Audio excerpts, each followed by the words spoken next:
Due to the graphic nature of this program, viewer discretion is advised. All right, so the elephant that is still in the room, but should definitely be in the graveyard. Today we have to talk about the pot roast god, David Lucas. Once a staple on the internet circus act known as Kill Tony, David showed up to do his first minute and begged Tony Hinchcliffe to be a regular, and then asked the camera directly to find him a manager or an agent. It was pathetic, but at the time it was charming, because let's remember, Kill Tony hasn't always been the powerhouse podcast that it is today. And back then, they would have taken a retard trying to bite his ear for 60 seconds as a regular if it made Joe Rogan laugh. But David came in with the half-hearted jokes for 60 seconds each week, but he called Tony gay multiple times during his interview.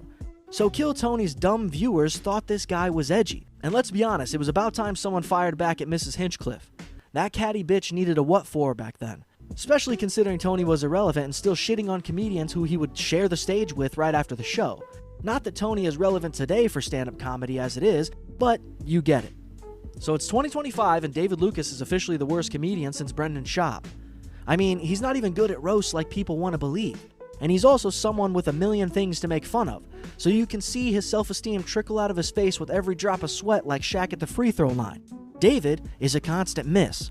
From that abomination of a podcast appearance with 17-year-old Matan Evan, to him appearing as a guest on Kill Tony and the Harlan Highway, to then opening the Kill Tony podcast the following week. And I can tell you from my research, not one comment about David has been positive. In fact, most people simply skip those episodes featuring David Lucas. Now, of course, we all watch Matan make him look like a fool, but Harlan mistakenly having him as a guest and Kill Tony having him on the panel in the same 2 weeks is crazy. Considering this poor excuse for a man that can't even wipe his own ass doesn't have anything to promote, and even if he did, we don't care. In conclusion, David Lucas is so bad at comedy he was once opening for the great Brendan Schaub. And now, he is Brendan Schaub. He is simply a grown-up 4th grader telling yo mama jokes trying to claim he's a comedian that writes cerebral jokes.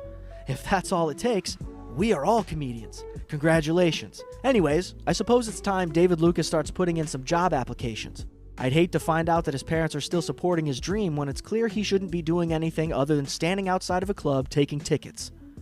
But, until the next one.